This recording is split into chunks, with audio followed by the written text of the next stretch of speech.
Assalamualaikum warahmatullahi wabarakatuh. Ila hadrati Rasulillah Muhammadin sallallahu alaihi wasallam. Lahumul Fatihah. A'udzubillahi minasyaitonir rajim. Alhamdulillahirabbil alamin arrahmanir rahim maliki yaumiddin. Iyyaka na'budu wa iyyaka nasta'in. Shiratal ladzina an'amta 'alaihim wa hadrati Imam Ghazali wa hadrati Syekh Muhammad Jamaluddin Al-Qasim Sumal Khati Jami Masyikhna Mu'alimin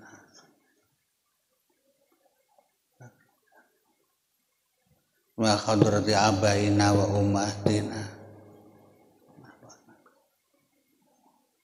lahumul Fatihah. A'udzubillahi minasyaitonir rajim. Bismillahirrahmanirrahim. Alhamdulillahirabbil alamin arrahmanir rahim maliki yaumiddin. Iyyaka na'budu wa iyyaka nasta'in. Shiratal mustaqim. Shiratal ladzina an'amta 'alaihim ghairil maghdubi 'alaihim waladdallin. Sallallahu rabbuna 'alan nuril mubin Ahmadal Mustafa Sayyidi Mursali wa ala alihi wa sahbihi. Ya Rabbi bil Mustafa balik maqam waghfir lana ma ya wasi'an. Sallallahu rabbuna 'alan nuril Ahmadal Mustafa dil mursalin wa ala alihi wa sahbihi. Ya Rabbi bil Mustafa balik maqasi waghfir lana ma madha ya wasi'al. Bismillahirrahmanirrahim. Qala al-mu'allif rahimahullahu ta'ala wa nafa'ana bihi wa bi ulumihi fi dharini amin. Bismillahirrahmanirrahim. Tanda apa ya? Sujud rukuk wis. Bismillahirrahmanirrahim. As-sujudu utawi sujud. Sumanuri iki barukuk tandake kan sujud. Lah cara sujud be sumanuli yahwi medun ila sujudi marang sujud bar sami Allahu liman hamidah terus sujud. Oleh sujud piye mukabbiron kalih maca takbir. Iki jenenge takbir intikal. Takbir intikal ki senajan salat ora banter kon banterno. Rukuk, sujud, tangi saka rukuk ya kudu banter ora saluhur kok menang atek mamu ora krungu ora ro. Ya kudu banter. Allahu Akbar ngono rukuk, sujud Allahu Akbar kudu ora kena meneng itu alon. Salat alon kok banter piye? Nalika takbir intikal iki mukabbiron kalih takbir tapi banter ora alon. Sembahyang zuhur, sembahyang asar, nalika intikal pindah rukun ke rukun kuwi jenenge maca disunat maca takbir kuwi kon sing banter. Fayadhu mongko nyelehno sapa wong rubatai ing dengkul lorone wong diselehno alal ardi ing ngatasé bumi Sujud ki sing apik dengkule. Enak kene dengkule lagi tangan terus bathuk irung. Ya awak dhewe kadang-kadang kan apa tangane sing apik iki rubatahi dengkule sujud iki. Sujud dengkule lagi tangan. Aturane ngono. Marai anggota sujud iki kudu 5. Tangan loro, dalamaan loro, putuke driji kuwi terus bathuk mergane 5. Jarene wong sujud kudu nganggo anggota 5. Wis wayando ulan nyelehno sapa wong jabhat tau ing bathuke dengkul bathuk tangan loro terus apa jenenge kafaihi epek-epek loro termasuk driji wis iki maksufatan kalih den buka kudu kebuka bathuke kudu buka ora ning apa jenenge rambute to eneng kudu kebuka mergane salat iki sing apik masih aku biyen kan gelek jejer Mbah Saleh aku masih salat piye wong saiki nggih salat dhewe karepe rukuk pinggir apa bar itidal sama Allah tangi sangka rukuk takbirnya ngangkat tangan ora ana aturan ngono kuwi ngangkat tangan iki sause tahiyat awal entok nalika bar apa jenenge bar rukuk engko kuwi tok angkat tangan karo sama Allah angkat tangan kudu sakmene ora nggo diubahno tok ora regane salat kuwi masih regane wong Nabi dawuh ya Solu kamaro aitumuni kamulah salat seperti kamu sekalian melihat.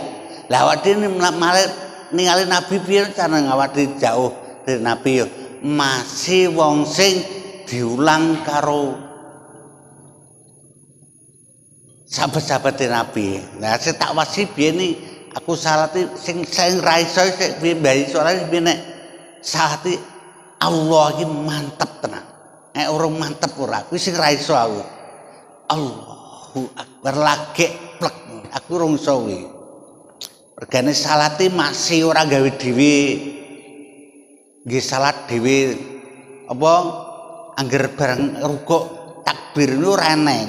Sing takbir ki antare bar tahiyat awal. Kuwi ngangkat tangane. Liyane ora angkat tangan. Lah ngene iki kudu masih aku biyen masih guruku salate piye ora kena gawe dhewe takiyati kok babagan takiyate carane piye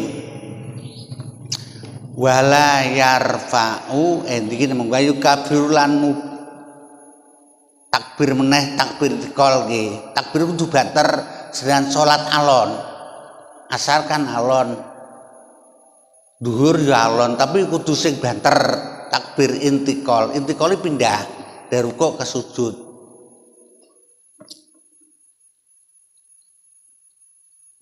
wala yarfa lan orang ngangkat sapa wong yadahi ing tangan lorone wong ma'a ghairi ruku'i sertane sakliyane rukuk nek berukuk ngangkat tangan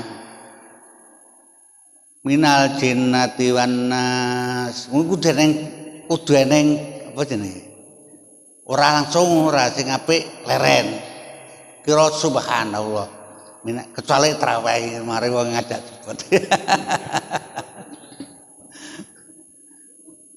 minal jinnati wan nas leren sing apik cara maca subhanallah ngono tok aja ngangkat tangan ma'a ruku'i sertane liyane rukuk.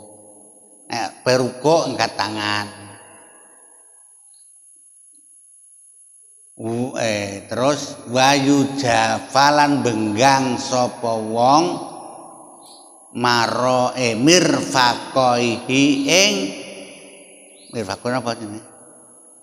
epek-epek lorone wong dibegangno anjan bayi saking lambung lorone wong nalika rukuk ngene ora ngene dadi ora pet ngene rukuk Allahu Akbar subhana rabbil azim ngene ora ngene kecuali wong wedok no kene wala taf'alu lan ora agawe sapa mar'atu wong wadok ndalika mengkono-mengkono ngangkat apa jenenge ngangkat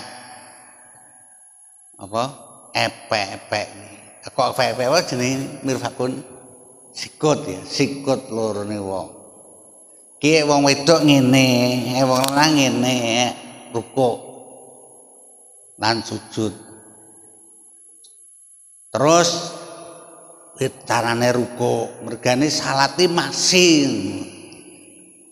aku biyen masih guruku salate ora gawe dhewe soalnya guru kok gurune kok Mas Kupambang kono pas ndur-ndure ngentek Kanjeng Nabi mesti ngentek to ngene Nabi ora karepe dhewe wayado ulan nyelehno sapa wong yadaihi ing tangan lorone wong asale yadainihi nune diguwak kaya di mundhop musanake mundhop nune kudu diguwak mergene ora yadainihi ora wayado undekek sapa wong yadahi ing tangan lorone wong alal ardi ing ngatasé bumi idaan kalih nganceri mankibahi ing mangkibun apa jenenge mangkibun aku lali wae mangkibun pundak lorone wong ndekek tangan lorone ngone bumi incer pundak dene ora ngene ora mengguri ngene salah tangan sono mengguri ngene tangan incer pundak lho ngene salah tu ora kano ngguri ngene tangane ora ki aturan iki mari masih nggone gurune Imam Ghazali ora ngangkat pundak lorone wong kecuali nginceri nginceri pundak tangane ngincer pundak ngene ora ana tengah ngene ya ora ana ngguri ada yang salat ngene piye ora ngono salat ora kena gawe dhewe ora kena salat dhewe iki pantese piye ora kena pantes-pantesan kudu anut mari salur ra'aitumuni usolli setelah kamu seperti kamu melihat kami lawat dia malah si Nabi piye carane ya masih sing dulang Nabi lah sing diane ndure ngono salat terus wala yufarriju lan ora benggang sapa wong baina asabiihima antarane driji-drijine wong diceluru bal balik huma ngumpulna sapa wong huma ing driji nalika sujud tangane aja dibenggang drijine ya aja di bal-balik huma dikumpulna wong sujud tangane ngene lho sujud iki tangane ngene madhep kiblat kabeh aja dibenggang ngepakno ngguri ngene pisan ra oleh ngene iki salat sujude mergane wong kudu masih ora kena gawe dhewe ora kena bal-balik yadumu ngumpulna sapa wong huma ing driji-driji wala yaftarisulan ora nglemekake wong diroai ing diroe mulai ujung jari tengah sampai sikut kuwi jenenge ndira kuwi aja dilemekno alal ardi ing atase bumi. Nek salat kok ngene lho tangane digen-gen. Tangane diangkat ngene salat. Ora kena ngene. Salat tok ngene enak. Kudu tangane diangkat.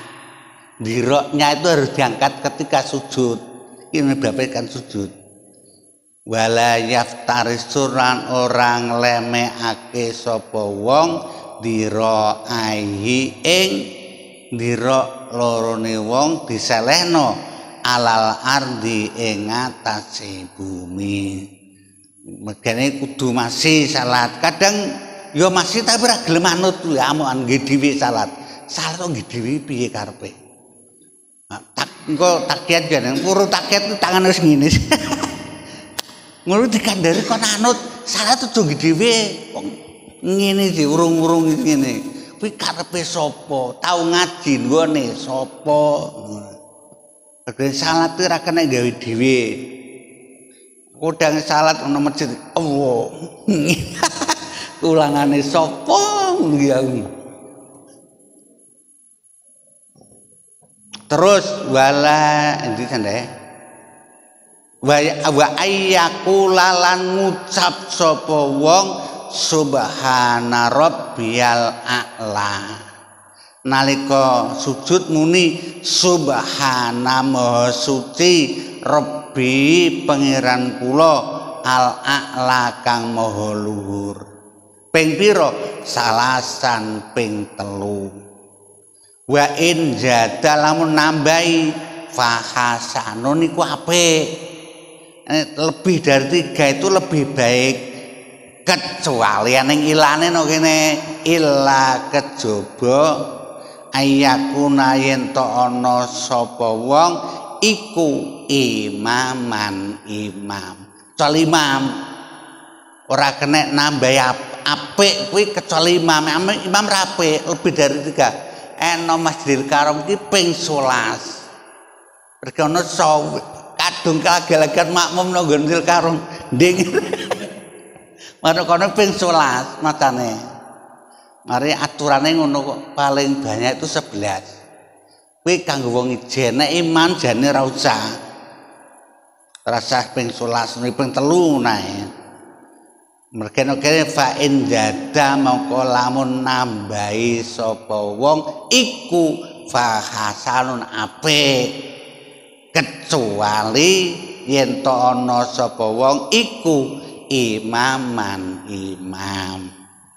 imam ora apik malah ping 3 malah elek ngono ana Mekah Madinah mesti sawi kanggo wong Indonesia mesti kawitan mesti ndenger sik mesti ndenger bar mari macane ping 11 mergane ngamal hadis kae ketika orang yang paling dekat pada Allah ketika sujud mergane nalika sujud dikongkon donga lah cuma ana nggone sarae Gulmaram tibian sing anyar iki masalah iki ora usah nganggo basa kecuali ati dungane nggo ati ora nggo cangkem ya Allah sawah ombo mari mengrandi sawah belas sujud kok manut sawah ombo sing senom bojo ayu ngono ki gawe entuk nganggo basa ora oleh nganggo ati sujud kok ndonga ora apa-apa nganggo ati tapi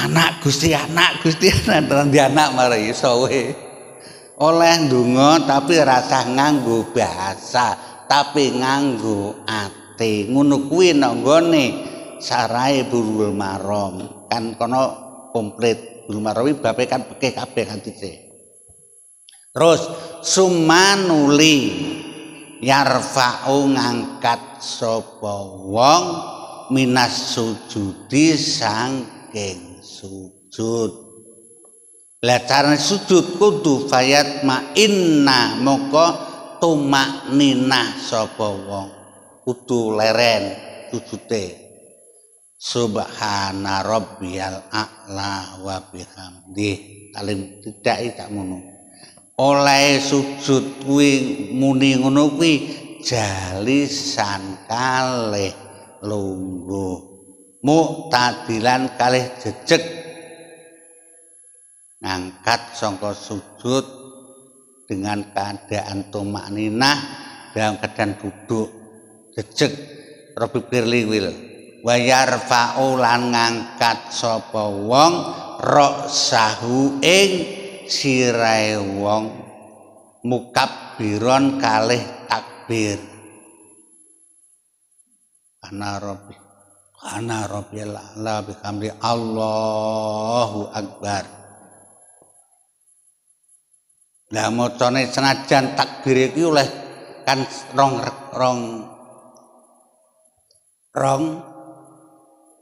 rong huruf tapi oleh dawa. Regane mulai sujud ngantek kan lebih dari 3. Oleh maca mat topi sing panjang oleh nalika sujud iki. Waya disulungguh iki nalika Rabbi firli kok mukabiron maca takbir ya Allahu akbar lungguh waya sulungguh ala rizlihi ing ngatasé sikile wong yusra kang kiwa Rabbi firli kan lungguh no sikil kiwa wayan sibalan ngedekno Gustian penak apa ngedekno sapa wong kodamahi ing delamaan lor kodamahi koda wayan sibalan ngedekno wong kodamahu ing delamaane wong yumna kang tengen tak sikil kiwa dilungguhi bokong sikil tengen didekno ya. Lamun ora lara sikile sikile loro ya ora usah linu. Torek didekno ya lara tenan, ya ora usah didekno. Terus wayando nyelehno sapa wong yadaihi ing apa? Tangan lorone wong ala fakhidhi ing atase pupune wong. Nalika sujud iki aja ngantek tangane sik pancet ae. Nalika Allahu akbar. Rabbi firli warhamni kan kok ndak nang cepet tangane sik nang ngisor ora oleh. Tangane dikek nang nggone pupu. Ala fakhidhi ing atase pupune wong. Wal asabi ulan utawi pira-pira driji iku mansuratun digelar. Nalika Rabbi firli tangan digelar ora ngene berarti gelar ngene walayatakallafu lan ora meksa wong biyen marane merdi jangan dipaksa dhamma ngumpulno ha ing driji wala tafriju lan ora benggangno wong ha ing driji ya aja dipeksa dikumpulno ngene utawa dibenggang iki nalika bar sujud maca apa Rabbi firli warhamni warzuqni wahdini wajburni wa'afini wa'fu anni iki tangane dibeber aja dikumpulno Rabbi duh pangeran Rabbi firli duh pangeran mugi ngepura panjenengan dateng kula warhamni lan melasi panjenengan dateng kula warzuqni lan rezekeni panjenengan ing kula belas rezeki rezeki ya dunya ya ilmu ya sehat rezeki wahdini lan paring hidayah panjenengan datang kula tunjukkanlah saya wajburni lan nambal wong biyen nambal maksudnya nambeli panjenengan kula jika ada kekurangan ditambahi ditambeli wong salat iki ora kusuk ya ora merke njaluk muga-muga jenengan nambeli ing kula kekurangan kula niki wa afini lan mugi menyehatkan panjenengan marasake panjenengan ni ing kula sehatkanlah saya waqfu lan ngepura panjenengan ane saking kula. Jadi donga rupane hebat kabeh iki diparingi ora kabeh sampean diwelasi leh rezeki petunjuk kakurangane ditutupi sehat sepura meneh wayakti lan nekani sapa wong bisa jati saniyah lan sujud yang kedua. Ini kan sujud pertama, lakukan sujud yang kedua kadzalika kaya mengkono carane. Jadi dengkul sik lagi bathuk tangane dibebeke aja dikumpulno ora dikumpulno ya ora dibenggang. Terus musolia lan salat yusolian semanane selawat musolia lan salat sapa wong rakaat saniyah rakaat yang kedua kal ula kaya rakaat pertama. Lakukan salat itu di rakaat kedua sebagaimana dilakukan pada rakaat yang pertama. Wayu idulan balene sapa wong at-ta'awuda ing ta'awud auzubillahi ta'awud fil ibtidai ing dalem kawitane. Jadi Allahu Akbar ta'awud sik auzubillahi minasyaitonir rajim. Mergane salat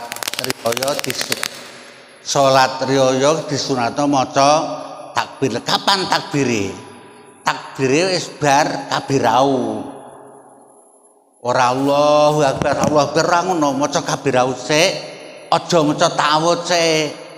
Ta'awud iki Fatihah bar kabirau. Ora Allahu Akbar. Auzubillahi minasyaitonir rajim. Kabirau ora oleh, ora kesunatan. Takbir terus ta'awud. Apa jenenge? Iftitah, donga iftitah ya. Kabirau iki donga iftitah. Lagi ping 7 nek nggone salat Id. Ping 7, aku dhewe tau kleru. 7 to 9. Menawa yen luweh ra apa malah apik ngono. Aku lali urut hitungane. Ya nek 9 iki khotbah, nek salat 7 rakaat pertama. 7 ki dihitung setelah regane Allahu Akbar kan takbir. Kabira walhamdulillahi katsira. Iki kan ngono. Dadi takbir pas kuwi eneng. Kabira walhamdulillahi katsira wa subhanallahi bukratan wa asira oleh sawono. Iki kan macam-macam eneng. Macam-macam doa ditak. Terus lagi ditung 7 iki. Allahu Akbar. Lah antarané takbir ki nek nggone sampeyan eneng banget ngene takbir tak foto ikna iki. Subhanallah alhamdulillah wa la ilaha illallah akbar. Allahu Akbar. Subhanallah alhamdulillah wa la ilaha illallah akbar. Sunat maca kuwi. Tunggu orang gak Allahu Akbar. Allahu Akbar to. Tengah-tengahe antara takbir itu membaca Subhanallah alhamdulillah wa la ilaha illallah akbar. Allahu Akbar. 7 rakaat pertama. Wayu idulan balenono sapa wong at-ta'awuda ing maca a'udzubillah fil ibtidai ing dalam ngawiti rakaat kuwi. Dadine pengadeg nek cara salat yo apa jeneng cara riyaya iki takbir ping 5. Allahu Akbar. Subhanallah. Allah bar loro 3 4 5 lagi ta'awud lagi auzubillahi minasyaitonir rajim bismillahirrahmanirrahim alhamdulillah sak teruse wis iki sujud saiki candake at-tasyahhudu maca tahiyat Sumanuli yatasahhadu maca tasahud fi raqaatis saniyah ing dalem rakaat kedua. Fi raqaatis saniyah ing rakaat kang kaping pindho. At-tasahuda kalih tasahud awal. Nalika rakaat kedua bar subhana rabbiyal azim bihamdi terus tasahud awal, tahiyat awal.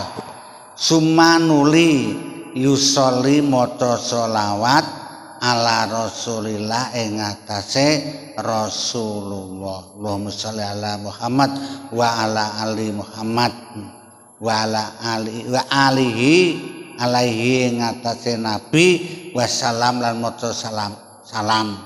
Kaya maca salat sing apik ya Allahumma sholli ala wa salam. Allahumma sholli wa salim. Sholli salim, shola salama la ora li. Sallallahu ala Muhammad sallallahu alaihi wasallim. Sallallahu ala Muhammad sallallahu alaihi wasallam. Wasalam shola salama. Sholli salim.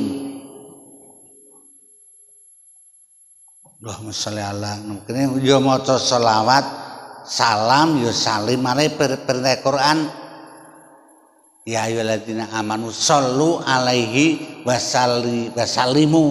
Nah, salim salama salim salama mereka yo sallallahu ala Muhammad sallallahu alaihi wasallam. Lah carane sholli wa sallim alaihi wa yadu deleh sapa wong yadahu tangane wong yumna kang tengen ala fakhidihil yumna ing atase pupune tengen. Nalika tahiyat kuwi tangan tengen yo didekekno nggone pupu tengen. Wayak bidu lan gegem sapa wong asobi ahu ing jamak ya pira-pira drijine wong yumna kang tengen. Tangane digegem nalika tahiyat iki illa ning ilane ilal musabbihati kejaba driji pituduh kecuali jari petunjuk. Soalnya ora digem kenapa? Wa yusiru gawe isyarah biha kelawan driji pituduh inda qaulihin nalika pengucapane wong illallah. Jadi nalika sujud kuwi tangan dikekno pucuke driji nginceri dengkul. Ora ngene, ora ngarep ngene. Driji iki incer dengkul driji pituduh tan digegem nalika driji pituduh ora malah digegem kabeh nalika driji pituduh dinjerno ngene soalé kanggo isyarah muni illallah asyhadu alla ilaha illallah ki isyarahne iki nalika muni illallah ora lagi atake terus ngene kuwi ulangane sapa tau ngaji nang ngene sapa tau roh sapa kene ngene kan melok Imam Ghazali guru-gurune wa yusiru lan awah isyarah biak lan driji pituduh inda nalikane kaulihi pengucape wong illallah wa yajlisu lan lungguh sapa wong pitasahudi ing dalam tahiyat lungguh tahiyat iki ala rijlil yusra ngatasé sikil kang kiwa nalika lungguh tahiyat lungguh sikil sing kiwa kama kaya barang bena saddate antara dua sujud lungguhe kaya nalika Rabbi Firli ngono gampangane tahiyat awal ki padha karo lungguh Rabbi Firli kuwi wa fi tasyahudil akhir lan ing dalam tahiyat akhir yastakmilu nyempurnakno sapa wong addu'a ing donga al maksuri kang teka saka Nabi. Donga sing maksur donga Kanjeng Nabi. Lha donga sing apik donga Kanjeng Nabi diare donga maksur. Langsung nek Kanjeng Nabi. Ijazahe langsung Nabi ora trimo wong. Cara ngene donga Allah makfini bi halalikan haramika wa nini fal. Donga langsung Kanjeng Nabi. Allahumma inni a'udzubika min apa ya in milai Allahumma inni a'udzubika min apa sing saya bendung pada kau dari min ilayan fa wa amal la yurfa wa du'a la yusma, doa yang tidak didengar. Ya ana sing donga Allahumma kena langsung Nabi Allahumma inni a'udzubika mim munkaratil akhlak. Saya berlindung pada kau dari kebejatan akhlak, memungkartil akhlak, wal amal baik dalam perbuatan, wal akwal baik dalam ucapan, wal ahwa baik dalam hawa nafsu, wal adwa dan baik dalam penyakit. Nyuwun Allah aja ngantek kena penyakit yang membahayakan. Memungkartil akhlak, wal ahwa'i wal adwa. Ini kan donga langsung Nabi. Mergane dicara ana kitab jenenge donga maksur. Lah iki nalika tahiyati donga sing sempurna dilakoni sing kene Kanjeng Nabi kama sallaita ala Ibrahim wa ala ali Ibrahim wa barik ala Muhammad wa ala ali Muhammad. Ana sanggo Sayyidina. Tapi tak delokno tapi ra ning Sayyidina. Dawe Imam Ghazali bareng ora eneng nggo Sayyidina. Kan ya Allahumma sholli ala Muhammad wa ala ali Muhammad kama shallaita ala Ibrahim wa ala ali Ibrahim barik ala Muhammad wa ala ali Muhammad mabarut ala Ibrahim wa ala Ibrahim alamina innaka Hamidum Majid. Kuwi ulangan kon Kanjeng Nabi sing maksur. Terus ana donga bar tahiyat Allahumma inni a'udzubika min azabi jahannam min adzabil qabri min syarri fitnatil mahya wal mamat min syarri fitnati masjid dajjal ya muqallibal qulub sabbit qalbi ala dini. Kuwi sing maksud ba'da sholati lan sawuse salat ala nabi ngate Kanjeng Nabi. Lah nalika salam keneng wayat lisulan lungguh sapa wong fi ing dalem tasahud alai ngatasé wong wari katal aisari ing bokong kang kiwa. Nalika sujud itu duduknya di atas bokong sing kiwa li annahu karena sedune wong laisa ora ana wong mustaufijan iku wong kang siap-siap lil qiyami maring ngadeg. Soale wong tahiyat akhire ora ngadeg kecuali wong sing apa jenenge keri jenenge basane keri masbuk. Kecuali wong masbuk ki tahiyate tahiyat awal masbuk. Soalnya seorang ada, pengen ada. Iki kan wis takir wis laisa mustaufizan ora cawis-cawis siap-siap lil qiyami krana ngadeg bal balik wa utawi wong sing sangat mustakir wong sing netepno mergane lungguhe kok tahiyat akhir kok ngono ki napa karena tidak mau tetap dalam keadaan duduk tetap. Lah nalika tahiyat iki wayado nyelehno sapa wong rizlahu ing sikile wong al yusra kang kiwa kharijatan kalih metu min tahti saking ngisore bokong. Dene takir kan sikil kiwa dilebokno nang nggone warikah iki nang ngisor lho ngene betul ngisore bokong iki. wayan si banget dekno sapa yumna kang tengen sing sikil tengen didirikan sikil kon nok ngisore iki sumayakul nuli ngucap assalamualaikum warahmatullah muni assalam nek nanggone takrib nalika ape metu salat kudu niat khurujus shalah nek cara takrib ora kuwi masuk rukun keluar salat cara wong ikram takhallul salam kuwi lah nalika salat takhallul salat kuwi salam mergane kudu assalamu atine muni keluar dari salat muni assalamualaikum ki termasuk rukun kauli ya kudu diunekno ora kene kok mlengakne tok ngene kudu muni tek traweh ben kudu muni assalamualaikum soalé rukun bangsa pengucap takbir Fatihah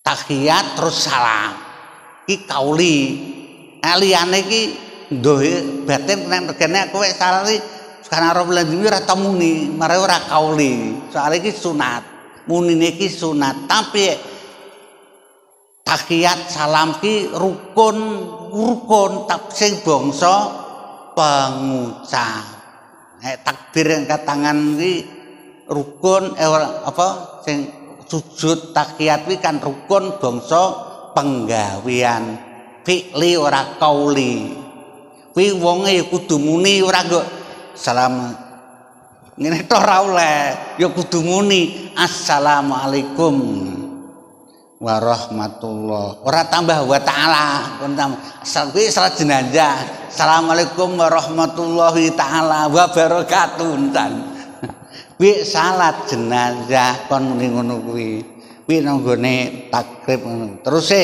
wayal tafitum melengak basa sing penake noleh to piye wayal tafitulan melengak yaminan kalih nengen oleh melengak piye bihaisu sekira yaro ningali sapa wong khodahu ing pipine wong aimane kang tengen sekira wong iki roh pipine wonge ora kok assalamualaikum ngene lirik tok ya kudu ketokane wong mburi roh pipine iki aturan sing bener wayal tafitulan noleh sapa wong yaminan kalih nengen bihaisu sekira yura ditingali apa khoduhu apa khodun pipine wong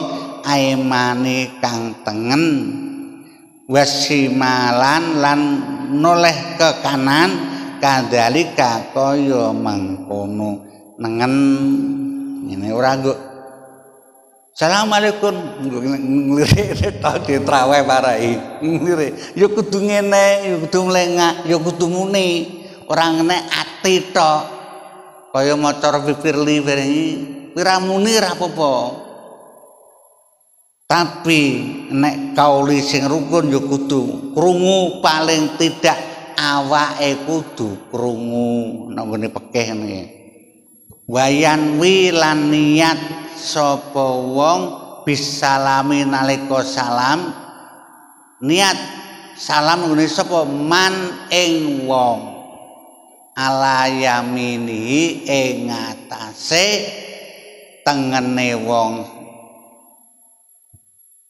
sapa tengene wong iki minal malaikah saking pira-pira malaikat wal muslimin lan wong Islam kabeh ngene iki minal fil ulai dalam salam kang pertama assalamualaikum warahmatullahi wabarakatuh muni saya salam ini untuk orang sebelah kanan saya dan para malaikat nalika salam nengen mereka kene wayan wi niat hatinya keluar dari salat dan salam kepada orang sebelah kanan dan para malaikat wayan wi lan niat sapa wong mislan dalika sebane ngono pisaniyati